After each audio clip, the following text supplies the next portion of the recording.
नमस्ते बच्चों, मैं आप सभी का स्वागत करती हूं अपनी तथा डिवाइन लाइफ इंटरनेशनल स्कूल की तरफ से। पहले वीडियो लेक्चर में आपने पहला पाठ पढ़ा चित्र के संग संग और दूसरा पढ़ा तब याद तुम्हारी आती है। आज हमारा पाठ 3 है, कुत्ते की वफादारी। एक छोटी सी कहानी है जो कुत्ते और उसके मालिक के विषय में इसमें बताया गया है कि किस तरह कुत्ता अपने मालिक के साथ वफादारी करता है और अंत में मालिक के गुस्से का सामना करता हुआ वह अपने प्राणों का त्याग कर देता है। इस कहानी के माध्यम से हम बच्चों ये सीखेंगे कि हमें कभी भी अपने किसी भी कार्य को बिना सोचे समझे नहीं करना चाहिए। हर कार्य को भली भांति सोच समझकर हमें अपना अगला कदम रखना चाहिए। तो आइए हम पढ़ते हैं पाठ 3, कुत्ते की वफादारी। प्रस्तुत कहानी में लेखक ने अपने स्वामी के प्रति जानवर की वफादारी को उजागर किया है। कभी जल्दबाजी में काम करने से पछताने की नौबत आ जाती है। लेखक ने यह बात कुत्ते और बंजारे की इस कहानी के माध्यम से बताई है। उत्तर गुजरात के पाटन जिले में रांधनपुर नाम का एक छोटा सा नगर है। वहाँ एक तालाब है जिसके तट पर एक कुत्ते की समाधि है। समाधि और वह भी कुत्ते की। यह जानकर आश्चर्य ही होगा ही। उसके पीछे एक सुंदर और हृदय को हिला देने वाली कथा है। चलिए अब हम उस कथा को पढ़ेंगे। पुराने ज़माने में व्यापार का सामान लाने ले जाने का काम बंजारे करते थे। एक बंजारा था। वह अपने ऊँटों पर गाँव का माल सामान लादकर शहरों में ले जाता था और वहाँ से मिश्री, गुड़, मसाले आदि भरकर गाँव तक ले जाता था। लाखों का व्यापार था उसका, इसलिए लोग उसे लाखा बंजारा कहते थे। क्यों कहते थे वह? क्योंकि वह लाखों का व्यापार करता था, इसलिए उसे लाखा बंजारा कहा जाता था। लाखा के पास एक सुंदर कुत्ता था। कुत्ता बड़ा वफादार था। रात को वह बंजारे के पड़ाव की रखवाली करता था। अगर चोर लुटेरे पड़ाव की तरफ आते दिखाई देते थे तो कुत्ता भौंक भौंक कर उन्हें दूर भगा देता था। बंजारा अपने कुत्ते की वफादारी से बहुत खुश था। एक बार बंजारा व्यापार में मार खा गया और रुपयों की ज़रूरत आ पड़ी। मार खा जाना मतलब नुकसान हो जाना, यह एक मुहावरा है। वह रांधनपुर के एक सेठ के पास पहुंचा। उसने अपनी बात बताई।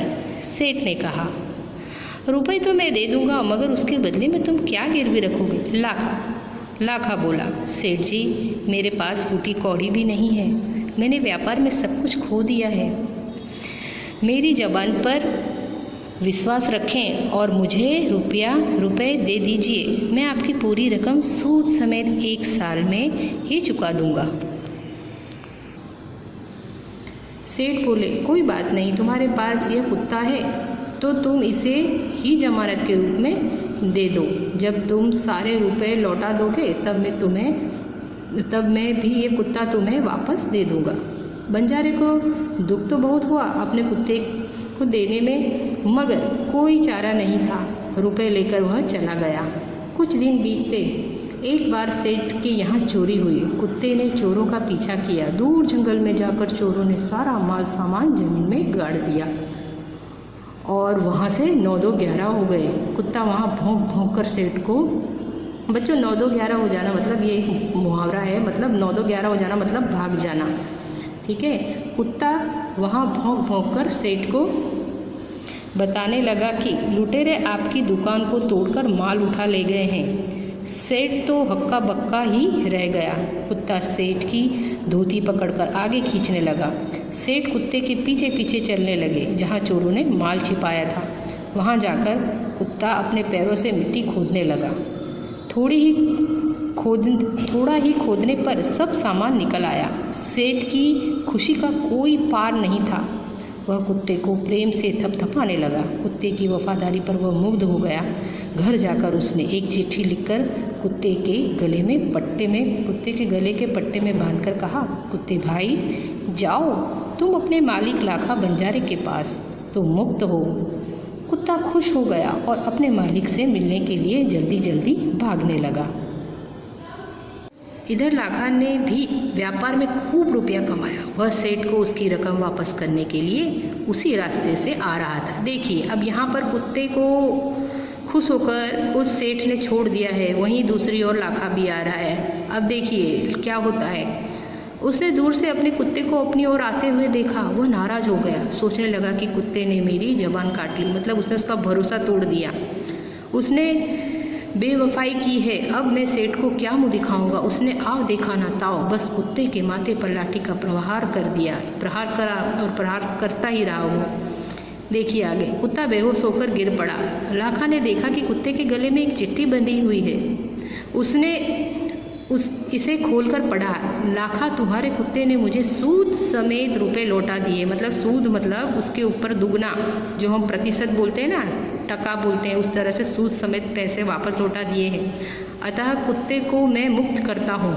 उसने मेरे घर चोरी किए गए माल सामान को वापस दिलवा दिया है। खुश होकर मैंने स्वयं इसे मुक्त किया है। लाखा तो चकित हो गया। वह चिल्लाने लगा, हाय मैंने क्या कर दिया, हाय मैंने क्या कर दिया। वह कुत्ते के शव को अपनी गोद में लेकर फूट फूट कर रोने लगा। ये भी एक मुहावरा है बच्चों, फूट फूट कर रोना मतलब अत्यधिक रोना, खूब ज़ोर ज़ोर से रोना। लेकिन अब पछताए होत क्या, जब चिड़िया चुग गई खेत। यह एक कहावत है कि समय जाने के बाद पछतावा करने पर कुछ हाथ नहीं आता। उसने उस वफादार कुत्ते की समाधि बनवाई जो आज भी पाटन जिले के रांधरपुर के तालाब के किनारे पर खड़ी है और उस कुत्ते की वफादारी की कथा संसार को सुना रही है। देखिए लल्लू भाई रबारी का यह कितना हृदय स्पर्शी और मार्मिक पाठ है। तो आप लोग कभी भी कोई कार्य बिना सोचे समझे ना करें। देखिए बच्चों, ये शब्दार्थ है जैसे समाधि मतलब स्मारक, वफादार यानी स्वामी भक्त, बंजारा एक विचरती जाति जो हर जगह अब कहीं भी पड़ाव डालकर मतलब चलती जाती थी, रुकती नहीं थी कहीं भी। पड़ाव मतलब यात्रा में कुछ समय का ठहराव, लादना मतलब किसी के ऊपर बहुत सी वस्तुएं रखना, लुटेरा मतलब लूटने वाला, डाकू या जो भी हम कहते हैं ना जो लूटते थे पहले, मिस्री मतलब चीनी या शक्कर, मीठी चीज़, लौटना यानी वापस आना, मुग्ध मतलब आसक्त हो जाना मतलब मोहित हो जाना, सूद मतलब ब्याज, शव मतलब मृतदेह, गोद मतलब आंचल और गुजराती में कहा जाएगा खोलो। अब बच्चों ये मुहावरा और शब्दार्थ आपको लिख लेना है अच्छे से, ठीक है, और अच्छे से देख लीजिए और अपने अच्छे से नोट्स बनाइए, ठीक है। तो आज आपने क्या सीख ली इस पाठ के द्वारा कि हमें कभी भी कोई भी कार्य बिना सोचे समझे नहीं करना चाहिए। हर कार्य को करने से पहले हमें अच्छे से सोचना चाहिए। और देखिए कुत्ता एक वफादार प्राणी है, उसने इस पाठ में साबित किया। चलिए बच्चों, नमस्कार।